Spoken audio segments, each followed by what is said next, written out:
Hi hello friends, ಎಲ್ಲರಿಗೂ ನಮಸ್ಕಾರ. ಎಲ್ಲರೂ ಹೇಗಿದ್ದೀರಾ? ಚೆನ್ನಾಗಿದ್ದೀರಾ ಅಂತ ಅಂದ್ಕೋತೀನಿ. So welcome back to my YouTube channel. ಏನಾಯ್ತು ಅಂದರೆ ನಿನ್ನೆ ರಾತ್ರಿ ಸಡನ್ನಾಗಿ ಮಳೆ ಬಂದುಬಿಡ್ತು ಫ್ರೆಂಡ್ಸ್. ಜೋರಾಗೇನು ಬಂದಿಲ್ಲ, ಬಟ್ ನಾರ್ಮಲಾಗೇ ಬಂದಿದೆ. ಸೊ ಬೆಳಿಗ್ಗೆ ಫುಲ್ಲು ಕವಳ ತುಂಬ್ಕೊಂಬಿಟ್ಟಿತ್ತು, ಅಂದರೆ ಹಿಬ್ನಿ ಬಿದ್ದುಬಿಟ್ಟಿತ್ತು. ಈಗ ಕಾಣಿಸ್ತಾನೆ ಇರಲಿಲ್ಲ ಏನು. ಇವಾಗ ಸ್ವಲ್ಪ ಬಿಸಿಲತ್ತಿದ್ಮೇಲೆ ಎಲ್ಲ ಹೋಗಿದೆ. ಸೊ ಏನಾಗಿದೆ ಅಂದರೆ ಮೆಣಸಿನ ಗಿಡ ಮಳೆ ಬಂದರೆ ಇಲ್ಲಿ ಪಕ್ಕದಲ್ಲೇ ಕಾವಲು ಅಂದರೆ ಪ್ಲಾಂಟೇಶನ್ ಥರ ಒಂದಿದೆ. ಸೊ ಅಲ್ಲಿ ಹಂದಿಗಳು ಇದಾವೆ ತುಂಬ. ಸೊ ಮೆಣಸಿನ ಗಿಡನೆಲ್ಲ ಗುದ್ದಿದಾವಂತೆ.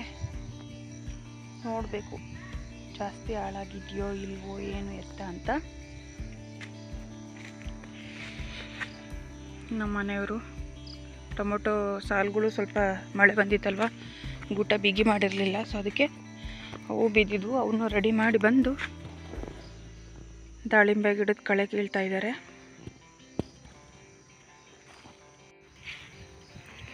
ಚೆಂಡು ಹೂವಿನ ಗಿಡ ಮೊಗ್ಗಾಗಿದೆ.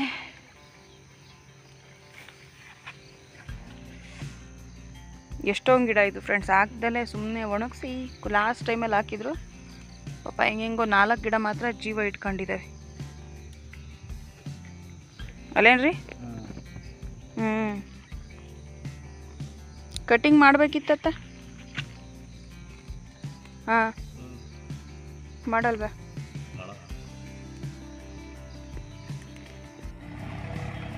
ಸೊ ಫೈನಲಿ ಹಣ್ಣು ಕೊಯ್ಯೋದೆಲ್ಲ ಮುಗೀತು ಫ್ರೆಂಡ್ಸ್. ಬೆಳಿಗ್ಗೆ ಶುರು ಮಾಡಿದ್ವಿ.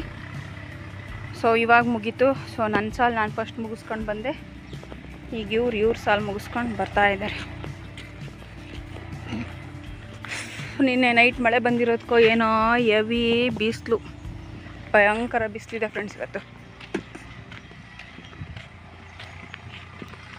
ಸೊ ಇವು ಸೀಡ್ಸು ಅಂದರೆ ಏನಂತಾರೆ ಇದಕ್ಕೆ? ಬಡವ ಆ್ಯಪಲ್ ಅಂತ ಅಲ್ಲ, ಟೊಮೊಟೊ ಆ್ಯಪಲ್ ಅಂತಾರಲ್ವ, ಬಡವರ ಆ್ಯಪಲ್ ಅಂತ. ಶೇಂಗಾಕ್ಕೆ ಅನ್ಸುತ್ತಲ್ವ, ಬಡವರ ಬಾದಾಮಿನದು. ನೋಡಿ ಫ್ರೆಂಡ್ಸ್, 2 ಥರದ್ದನ್ನು ಬೆಳೆದಿದ್ದೀವಿ ನಾವು. ಬಡವ್ರ ಆ್ಯಪಲ್ನೂ ಬೆಳೆದಿದ್ದೀವಿ, ಬಡವ್ರದ್ದು ಬಾದಾಮಿನೂ ಬೆಳೆದಿದ್ದೀವಿ. ಸೊ ಇವು ಹುಳಿ ಟೊಮೊಟೊ, ಇವು ಸೀಡ್ಸು. ಸೊ ಇಷ್ಟು ಕೊಯ್ದಿದ್ದೀವಿ ಆಲ್ರೆಡಿ. ಅಲ್ಲೊಂದು 3 ಬಾಕ್ಸ್ ಕೊಯ್ದು ಆರಿಸಿ ಇಟ್ಟಿದ್ದೀವಿ. ಸೊ ಈಗ ಇವು ಮತ್ತು ಇವನು ಆರಿಸ್ಬೇಕು. ಚಲ್ ಆರಿಸ್ತೀಯಾ? ಮತ್ತು ನಾನೆಲ್ಲಿ ಕೂತ್ಕೊಳ್ಳಿ?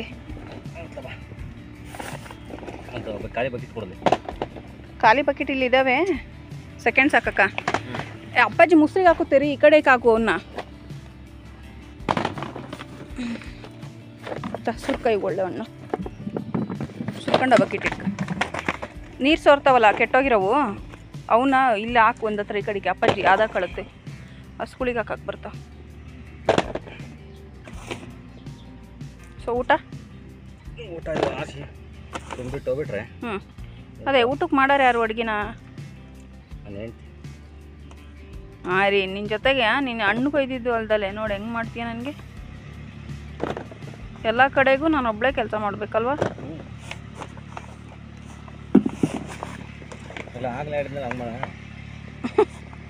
ಮಾಡ್ತೀವಿ ಬಿಡು, ನೀನು ಮಾಡ್ದಲ್ಲೇ ಏನು ಮಾಡ್ತೀಯ?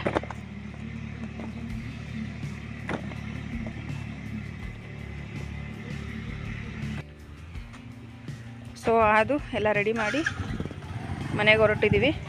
ಇವೊಂದು ಸ್ವಲ್ಪ ಉಳಿದಿದ್ದಾವೆ. ಸೊ ಅದಕ್ಕೆ ತೊಗೊಂಡು ಮನೆಗೆ, ಅಲ್ಲಿ ಊರೊಳಗಡೆ ಒಂದು ಯಾರೋ ಒಬ್ಬರು ಹೇಳಿದ್ದಾರೆ ಟೊಮೊಟೊ ಹಣ್ಣಿಗೆ. ಸೊ ಅದಕ್ಕೆ ತೊಗೊಂಡು ಹೋಗ್ತಾ ಇದ್ದೀವಿ. ತೊಗೊಳ್ಳಿ.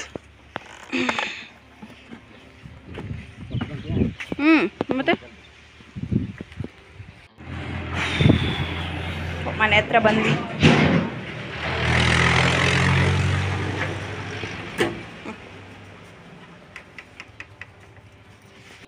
ನೆಕ್ಸ್ಟ್ ಅಲ್ಲಿಂದ ಬಂದ ತಕ್ಷಣ ಕೈ ಕಾಲು ಮುಖ ಎಲ್ಲ ತೊಳ್ಕೊಂಡು ನೀಟಾಗೆಲ್ಲ ಗಲೀಜಾಗಿರುತ್ತಲ್ವ. ಸೊ ರೆಸ್ಟ್ ಮಾಡಿದ್ವಿ. ಸೊ ಸಂಜೆ ಎದ್ಬಿಟ್ಟು ಕಸಗಳನ್ನೆಲ್ಲ ಹೊಡ್ಕೊಂಡು ಫುಲ್ ನೆಲ ಒರೆಸ್ಕೊಂಡು ದೇವ್ರ ಪೂಜೆನೆಲ್ಲ ಮಾಡಿದೆ. ಸೊ ಊಟ ಗೀಟ ಎಲ್ಲ ಮುಗಿಸ್ಕೊಂಡ ನಂತರ ನೆಕ್ಸ್ಟು ಅಪ್ಪಾಜಿ ಇದ್ದರು. ಅಪ್ಪಾಜಿ ನಾನು ಶೇಂಗಾ ಬೀಜ ಹಂಗೆ ಮಾತಾಡ್ಕೋತ ಶೇಂಗಾಕಾಯಿ ಸುಲ್ಕೋತ ಕೂತಿದ್ವಿ. ಮೊಬೈಲಲ್ಲಿ ಒಂದು ಸೀರಿಯಲ್ ನೋಡ್ಕೊತ ಹಾಗೆ ಟೈಮ್ ಪಾಸ್ ಮಾಡಿದ್ವಿ. ಸೊ ನೆಕ್ಸ್ಟ್ ಡೇಯಿಂದ ಬ್ಲಾಗ್ ಕಂಟಿನ್ಯೂ ಮಾಡ್ತೀನಿ. ಹಾಯ್ ಫ್ರೆಂಡ್ಸ್, ಇವತ್ತಿಂದ ಅಡುಗೆ ರೆಡಿ ಮಾಡ್ತಿದ್ದೀನಿ. ಚಟ್ನಿ ಮುದ್ದೆ ಮಾಡೋಣ ಅಂತ. ಸೊ ಆಲ್ರೆಡಿ ಅನ್ನ ಬಸ್ಬಿಟ್ಟು ಗಂಜಿ ಬಸ್ತು ಅನ್ನ ಮಾಡಿದ್ದೀನಿ. ಸೊ ಚಟ್ನಿ ಮಾಡಲಿಕ್ಕೆ ಅಂತ ರೆಡಿ ಮಾಡ್ಕೊಂಡಿದ್ದೀನಿ. ಟೊಮೊಟೊ ಕಾಯಿನ ತುಂಬ ಚೆನ್ನಾಗಿರುತ್ತೆ. ಈ ಉಪ್ಪಿನಕಾಯಿ ಥರ ನೆಂಚ್ಕೊಳ್ಳೋಕ್ಕೆ ಸೈಡಿಗೆ ಆಗಲಿ, ರೊಟ್ಟಿ, ಚಪಾತಿ, ಮುದ್ದೆ, ಅನ್ನ ಎಲ್ಲದಕ್ಕೂ ಚೆನ್ನಾಗಿರುತ್ತೆ. ಸ್ವಲ್ಪ ತುಪ್ಪ, ಚಟ್ನಿ, ಮುದ್ದೆ ಚೆನ್ನಾಗಿರುತ್ತೆ, ಸೂಪರಾಗಿರುತ್ತೆ. ಇದು ಟೊಮೊಟೊ ಕಾಯಿನ ಈ ರೀತಿ ಸಣ್ಣ ಸಣ್ಣದಾಗಿ ಹೆಚ್ಚಿ ಎಣ್ಣೆ ಹಾಕ್ಬಿಟ್ಟು ಫ್ರೈ ಮಾಡ್ಕೋಬೇಕು. ಸೊ ನಿನ್ನೆ ಟೊಮೊಟೊ ಹಣ್ಣೆಲ್ಲ ಕೊಯ್ದು ಸ್ವಲ್ಪ ಸುಸ್ತಾಗಿತ್ತು. ಸೊ ಹಾಗಾಗಿ ಅಲ್ಲಿಂದ ಬಂದು ಸ್ನಾನ ಮಾಡಿ ಪೂಜೆ ಮಾಡಿ ಸೊ ರೆಸ್ಟ್ ಮಾಡಿದ್ವಿ. ಸೊ ಹಾಗಾಗಿ ವಿಡಿಯೋ ಕಂಪ್ಲೀಟ್ ಮಾಡೋಕ್ಕಾಗಲಿಲ್ಲ. ಸೊ ಅದಕ್ಕೆ ಇವತ್ತು ಬೆಳಿಗ್ಗೆಯಿಂದನೇ ವಿಡಿಯೋ ಕಂಟಿನ್ಯೂ ಮಾಡ್ತಾಯಿದ್ದೀನಿ. ಸೊ ಇವತ್ತಿನ ಬೆಳಿಗ್ಗೆ ಊಟ ನಮ್ಮ ಕಡೆ ತಿಂಡಿ ಗಿಂಡಿ ಎಲ್ಲ ಮಾಡಲ್ಲ ಫ್ರೆಂಡ್ಸ್, ಡೈರೆಕ್ಟ್ ಊಟ 10 ಗಂಟೆಗೆ ಬಿಸಿ ಬಿಸಿ ಮುದ್ದೆ, ಅನ್ನ, ಸಾಂಬಾರು, ಚಟ್ನಿ ಎಕ್ಸೆಟ್ರಾ. ಸೊ ಅದಕ್ಕೆ ಟೊಮೊಟೊ ಕಾಯಿನ ಹುರ್ಕೋತಾ ಇದ್ದೀನಿ ಚಟ್ನಿ ಮಾಡೋಕ್ಕೆ. ನೆಕ್ಸ್ಟ್ ಹೇಳ್ತೀನಿ ಏನು ಮಾಡಬೇಕಂತ. ಸೊ ಈ ರೀತಿ ಎಣ್ಣೆ ಹಾಕ್ಕೊಂಡು ಟೊಮೊಟೊ ಕಾಯಿನ ಫ್ರೈ ಮಾಡ್ಕೋಬೇಕು, ಈ ರೀತಿ ಫುಲ್ ಮೆತ್ತಗಾಗೋವರೆಗೂ. ಸೊ ಇವಾಗ ಇದನ್ನು ಒಂದು ಪ್ಲೇಟಿಗೆ ತೆಕ್ಕೋತೀನಿ. ಸೊ ಈ ರೀತಿ ಒಂದು ಪ್ಲೇಟಿಗೆ ಸ್ವಲ್ಪ ಆರಬೇಕಿದು. ಅಷ್ಟರೊಳಗಡೆ ನಾನು ಮೆಣಸಿನ್ಕಾಯಿನ ಹುರ್ಕೋತೀನಿ. ಸೊ ನಿಮಗೆ ಎಷ್ಟು ಟೊಮೊಟೊ ಕಾಯಿ ತೊಗೊತೀರೋ ಅದಕ್ಕೆ ನಿಮ್ಗೆ ಎಷ್ಟು ಖಾರ ಬೇಕು ಅನ್ನೋದು ನೋಡಿಕೊಂಡು ಮೆಣಸಿನ್ಕಾಯಿ ತೊಗೊಳ್ಳಿ. ಸೊ ನಾನು 12 ತೊಗೊಂಡಿದ್ದೀನಿ, 10ರಿಂದ 12 ಮೆಣಸಿನ್ಕಾಯಿ ತೊಗೊಂಡಿದ್ದೀನಿ. ಸೊ ಅದರಲ್ಲಿ ಬಾಣಲಿಲೇ ಇರುತ್ತಲ್ಲ ಅದೇ ಎಣ್ಣೆ ಸಾಕು. ಈ ರೀತಿ 2 ಹೋಳು ಮಾಡಿ ಹಾಕ್ಕೊಳ್ಳಿ. ಸುಮ್ಮನೆ ಹಂಗೆ ಡೈರೆಕ್ಟ್ ಹೋಳು ಮಾಡದೆ ಹಾಕ್ಕೊಂಡ್ರಿ ಅಂದರೆ ಫುಲ್ ಸಿಡಿದ್ಬಿಡುತ್ತೆ, ಮುಖಕ್ಕೆಲ್ಲ ಪಟ್ ಅಂತ ಸಿಡಿದ್ಬಿಡುತ್ತೆ. ಸೊ ಈ ರೀತಿ 2 ತುಂಡು ಮಾಡಿ ಹಾಕ್ಕೊಂಡ್ರೆ ಏನಾಗಲ್ಲ. ಸೊ ಟೊಮೆಟೊಕಾಯಿ ಜೊತೆ ಸ್ವಲ್ಪ ಆರಿದೆ. ಸೊ ಮೆಣಸಿನ್ಕಾಯಿನ ಈ ರೀತಿ ಫ್ರೈ ಮಾಡ್ಕೊಂಡು ಎಣ್ಣೆಯಲ್ಲಿ ಇಟ್ಕೊಂಡಿದ್ದೀನಿ. ಮೆಣಸಿನ್ಕಾಯಿನ ಹೆಂಗೆ ಮಾಡ್ತೀನಿ ಅಂದರೆ ಒಂದು 4ನ ಎತ್ತಿಡ್ತೀನಿ. ಫಸ್ಟು ಒಂದು 10 ಮೆಣಸಿನ್ಕಾಯಿ ಹಾಕ್ತೀನಿ. ಅದು ಖಾರ ಸರಿ ಹೋಯ್ತು ಅಂದರೆ ಸೊ ಅಷ್ಟಕ್ಕೆ ಬಿಡ್ತೀನಿ. ಇಲ್ಲ ಅಂತ ಅಂದರೆ ನೆಕ್ಸ್ಟು ಮತ್ತು ಖಾರ ಏನು ಸ್ವಲ್ಪ ಬೇಕು ಅಂತಂದರೆ ಮಾತ್ರ ನೆಕ್ಸ್ಟು ಇಲ್ಲಿ ಸಪ್ರೇಟಾಗಿ ಎತ್ತಿಟ್ಟಿರ್ತೀನಲ್ವ ಅದನ್ನು ಆ್ಯಡ್ ಮಾಡ್ಕೊಂಡು ರುಬ್ಕೊತೀನಿ. ಸೊ ಖಾರ ಎಷ್ಟು ಬೇಕೋ ಅಷ್ಟು ನೋಡಿಕೊಂಡು ರುಬ್ಕೊಳ್ಳೋದಕ್ಕೋಸ್ಕರ ಆ ಥರ ಮಾಡ್ಕೊಂಡಿದ್ದೀನಿ ಅಷ್ಟೇ. ಸೊ ಇವಾಗ ನಾನು ಇದಕ್ಕೆ ಒಂದು ಮೀಡಿಯಮ್ ಸೈಜ್ದು 3 ಬೆಳ್ಳುಳ್ಳಿ ತೊಗೊಂಡಿದ್ದೀನಿ.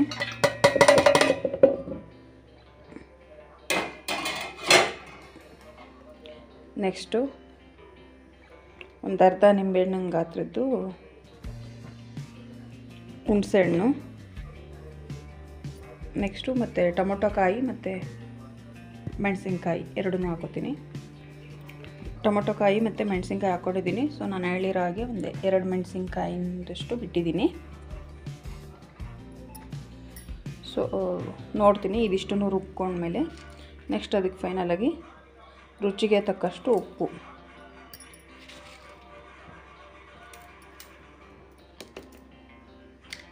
ಸೊ ರುಚಿಗೆ ತಕ್ಕಷ್ಟು ಉಪ್ಪು ಹಾಕ್ಕೊಂಡು ಸೊ ಇದನ್ನು ನುಣ್ಣಗೆ ರುಬ್ಕೋತೀನಿ. ಇದಕ್ಕೆ ನೀವು ಬೆಲ್ಲ ಕೂಡ ಆ್ಯಡ್ ಮಾಡ್ಕೋಬೋದು ಸ್ವಲ್ಪ, ನಿಮ್ಮಿಷ್ಟ. ಬೆಲ್ಲ ಹಾಕ್ಕೊಳ್ಳೋದು ಬಿಡೋದು ಎಲ್ಲ ನಿಮ್ಮಿಷ್ಟ. ಸೊ ಈ ಚಟ್ನಿ ನೀವು ಫ್ರಿಜ್ಜಲ್ಲಿ ಹಿಡ್ದಾಗ ಹೊರಗಿಟ್ರೂ ಒಂದು 2ರಿಂದ 3 ದಿನ ಹಾಗೇ ಇರುತ್ತೆ, ಏನೂ ಅಳಿಸಲ್ಲ, ಎಂಥದ್ದು ಆಗಲ್ಲ.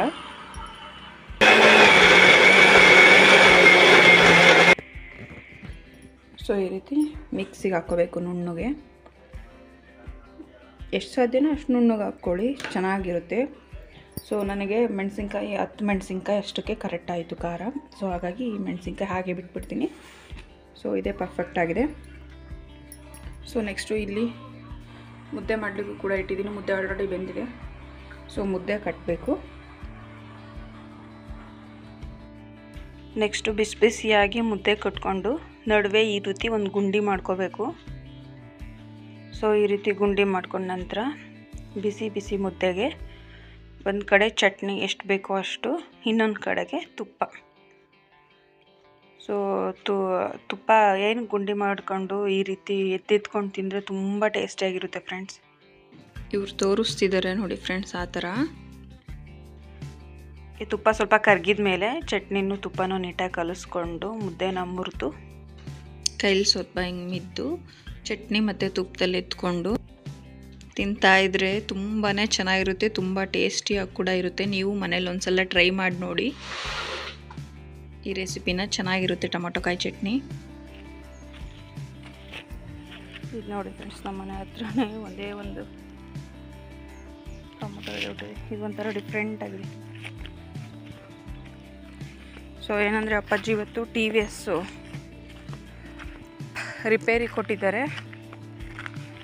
ಅಂದರೆ ತಗೊಂಡು ಹೋಗಿದ್ದಾರೆ, ಪಕ್ಕದೂರಲ್ಲಿ ರಿಪೇರಿ ಮಾಡ್ತಾರೆ ಅಂತ ಅಂದ್ಬಿಟ್ಟು. ಬೆಳಿಗ್ಗೆ ಹೋದವರು ಊಟ ಮಾಡಿಕೊಂಡು, ಸೊ ಬಂದಿಲ್ಲ ಅವರು, ಲೇಟ್ ಆಗುತ್ತೆ ಬರೋದು ಅಂತ ಹೇಳಿದ್ದಾರೆ. ಸೊ ಅದಕ್ಕೆ ಹಸ್ಗಳು ಕಟ್ಟಿದ್ದಾರೆ, ಇಲ್ಲೇ ನೋಡ್ತೀರಮ್ಮ ಅಂತ ಹೇಳೋಗಿದ್ರು. ಸೊ ಅದಕ್ಕೆ ಅವಾಗವಾಗ ಬಂದು ನೋಡ್ಕೊಂಡು ಹೋಗ್ತಿರ್ತೀವಿ ಅಷ್ಟೇ. ಸೊ ಏನು ಅಂದರೆ ಯಾರೂ ಇಲ್ಲ ಅಂದ್ಬಿಟ್ರೆ ಕಾಲಿಗೆ ಹಗ್ಗ ಹಾಕ್ಕೊಂಡು ಬಿಡಿಸ್ಕೊಳಕ್ಕಾಗಲ್ಲ, ಹಂಗೆ ಸುತ್ಕೊಂಡ್ಬಿಟ್ಟಿರ್ತಾವೆ ಒಂದೊಂದು ಸರಿ, ಅದಕ್ಕೆ ಹೆದರಿಕೆ ಅಷ್ಟೇ.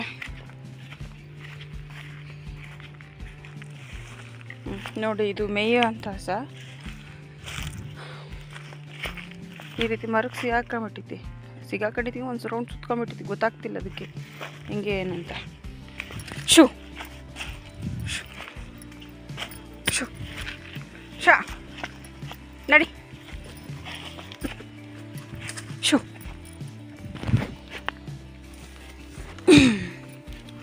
ಬಾ ಹಿಂಗೆ ಬಾ, ಈ ಕಡೆಯಿಂದ ಬಾ ಬಾ, ಈ ಕಡೆ. ಬಾ ಬಾ. ಈಗ ಹೋಗು.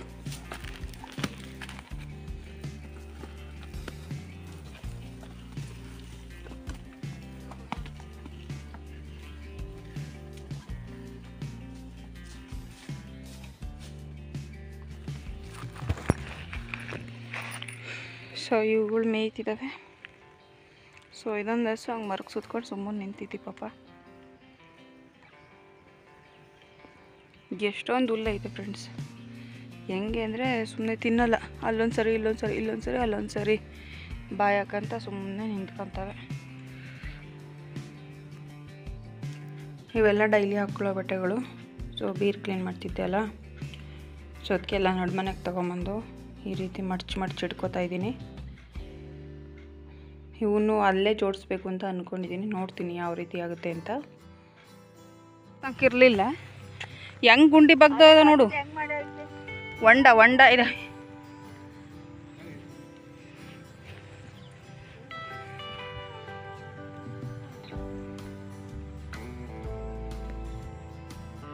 ಎಷ್ಟಿದ್ರಾಗ ಹೆಂಗೆ ಬಗ್ದವ್ ನೋಡ. ಎಲ್ಲೋ ಒಂದೇ ಒಂದು ಗಿಡ ಮಾತ್ರ ಮುರಿದಾಕಿತ್ತಂತೆ, ಇದೇ ಇರ್ಬೇಕನಪ್ಪ, ಗಿಡ ಒಂದು ಮುರಿದಾಕಿತ್ತಂತೆ, ಮತ್ತಿನ್ನೇನು ಆಯಿಲ್ಲ, ನಡುತ್ತಕ್ಕಂಗೆ ದೊಗ್ದೋ ಇದ್ದಾವೆ ಅಂತಂತಷ್ಟೆ. ಸೊ ಫೈನಲಿ ಈ ರೀತಿ ಜೋಡಿಸ್ಕೊಂಡಿದ್ದೀನಿ ಫ್ರೆಂಡ್ಸ್. ನೀಟಾಗಿ ಈ ರೀತಿ ಜೋಡಿಸ್ಕೊಂಡಿದ್ದೀನಿ. ಎಷ್ಟು ದಿವಸ ಹಿಂಗೆ ಇಟ್ಕೊತೀನೋ ಗೊತ್ತಿಲ್ಲ, ಬಟ್ ಈ ರೀತಿ ಜೋಡಿಸ್ಕೊಂಡಿದ್ದೀನಿ ಸಿಂಪಲ್ಲಾಗಿ, ನನಗೆ ಹೇಗೆ ಬರುತ್ತೋ ಹಾಗೆ. ಸೊ 2 ಸೈಡ್ ಸೀರೆ, ಒಂದು ಸೈಡಲ್ಲಿ ಡ್ರೆಸ್ಗಳನ್ನ ಜೋಡಿಸ್ಕೊಂಡಿದ್ದೀನಿ. ಸೊ ನೆಕ್ಸ್ಟು ಇಲ್ಲಿ ಸ್ಯಾರಿ ಪೆಟಿಕೋಟ್ಸು, ಟವಲ್ಸು, ಜರ್ಕಿನ್ನು, ಅವ್ರದ್ದು ಟೀ ಶರ್ಟ್ಸು, ನನ್ನ ಲೆಗ್ಗಿನ್ಸು, ಜೀನ್ಸು, ಕೆಳಗಡೆ ಅವ್ರದ್ದು ಬಟ್ಟೆಗಳು. ಸೊ ಇಲ್ಲಿ ಕೆಲವೊಂದು ನನ್ನ ಡ್ರೆಸ್ಸಸ್ ಇದೆ, ಸೊ ನಾನು ಸ್ಟಿಚ್ ಮಾಡಿರೋದು. ಸೊ ನಿಮ್ಗೆ ಇನ್ನೊಂದು ಸತಿ ಯಾವಾಗಲಾದರೂ ತೋರಿಸ್ತೀನಿ ಯಾವ ರೀತಿ ಸ್ಟಿಚ್ ಮಾಡ್ಕೊಂಡಿದ್ದೀನಿ ಅಂತ. ಸೊ ಇಲ್ಲಿ ಹಂಗೆ ಈ ಬಾಕ್ಸಲ್ಲಿ ಬ್ಲೌಸ್ ಪೀಸಸ್ ಎಲ್ಲ ಜೋಡಿಸಿಟ್ಕೊಂಡಿದ್ದೀನಿ. ಸೊ ಇದು ಸ್ವೆಟರ್ಸು. ಸೊ ಇಲ್ಲಿ ಸ್ವಲ್ಪ ಹಾಗೆ ಎಕ್ಸೆಟ್ರಾ ಏನೇನೋ ಇರುತ್ತಲ್ಲ ಅದು. ಸೊ ಇಲ್ಲಿ ನಂದು ಡೈಲಿ ವೇರ್ ಬಟ್ಟೆಗಳು, ಡೈಲಿ ಹಾಕೊಳ್ಳೋ ಬಟ್ಟೆಗಳು ಇದು ನಂದು. ಸೊ ಕೆಳಗಡೆ ಅವ್ರದ್ದು ಬಟ್ಟೆಗಳನ್ನ ಜೋಡಿಸಿದ್ದೀನಿ. ಇಲ್ಲಿ ಕೆಳಗಡೆ ಅವ್ರದ್ದು ಏನೇನೋ ಪೇಪರ್ಸು, ನಂದು ಏನೇನೋ ಡಾಕ್ಯುಮೆಂಟ್ಸು, ಕಾಲೇಜ್ದು ಏನೇನೋ ಇರುತ್ತಲ್ವ, ಸೊ ಅದೆಲ್ಲ. ಸೊ ಫೈನಲಾಗಿ ಈ ರೀತಿ ಜೋಡಿಸ್ಕೊಂಡಿದ್ದೀನಿ. ಸೊ ಇವತ್ತಿನ ವ್ಲಾಗ್ನ ನಾನು ಇಲ್ಲಿಗೆ ಎಂಡ್ ಮಾಡ್ತಾ ಇದ್ದೀನಿ. ಸೊ ಈ ವ್ಲಾಗ್ ನಿಮ್ಗೆ ಇಷ್ಟ ಆಗಿದೆ ಅಂತ ಅಂದ್ಕೊಳ್ತೀನಿ. ಇಷ್ಟ ಆಗಿದ್ರೆ ದಯವಿಟ್ಟು ಲೈಕ್ ಮಾಡಿ, ಶೇರ್ ಮಾಡಿ, ಸಬ್ಸ್ಕ್ರೈಬ್ ಮಾಡ್ಕೊಂಡು ವಿಡಿಯೋ ನೋಡಿ. Thank you.